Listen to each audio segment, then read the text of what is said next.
KTSA special coverage. 9/11, 10 years later. Coverage presented by Amegy Bank and the Orsatti Dental Group.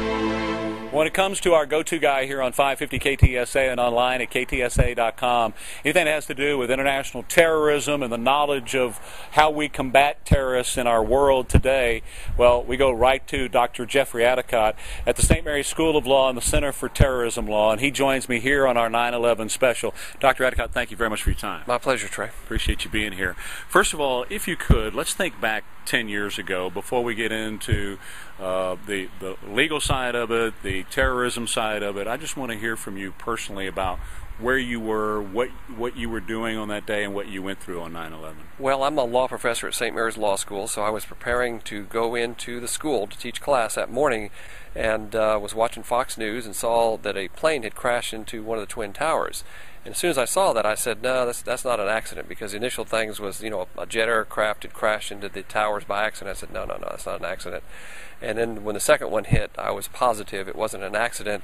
I'd actually written a chapter in a book that was published in the War College in 2000, where I put in bold print that the Al-Qaeda was going to attack us with a weapon of mass destruction or some spectacular event, and sadly that happened on 9/11. Thinking back prior to 9/11, as you mentioned, you had written in the War College back in 2000, get ready for something like this. There'll be something like this happen. We think back to 93 and the blind sheikh who tried to blow up the World Trade Center. And people have often asked the question, how could we have been so unprepared? How could we have been so surprised? Yeah, the 9/11 Commission report answered that question, very thick book, and they said lack of imagination. Basically, that as humans we don't anticipate things. We're always fighting the tactics for the last war. We're not leaning forward in the saddle and thinking about what's coming up over the horizon. That's just part of human nature, I suppose. Dr. Jeffrey Addicott is joining me right now from St. Mary's School of Law there, a law professor, and the Center for Terrorism Law, and one of the most well-respected names in all of America today. You've read him in the Wall Street Journal, the Washington Post, on Fox News, and everywhere else on his thoughts on such matters.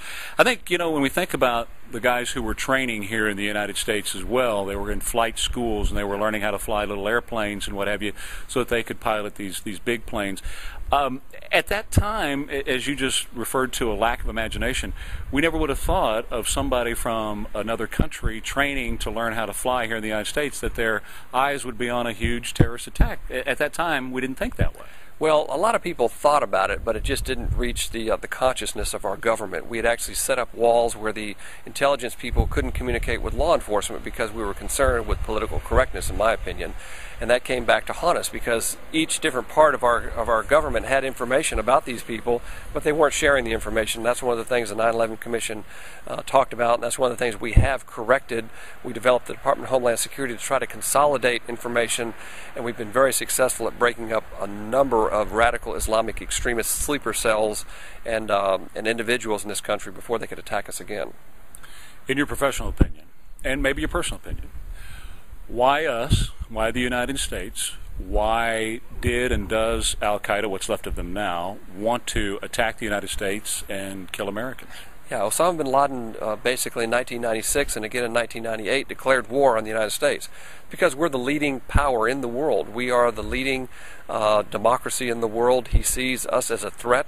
We have influence across the Middle East, and we are the #1 target in their eyes. We help them drive out the Soviets, it's kind of ironic, out of Afghanistan, and then the gratitude we get is that they turn their guns on us. So radical Islam, though, will kill anyone that does not agree with their very narrow perception of reality. They've in fact killed more Muslims than they've killed Christians or Jews.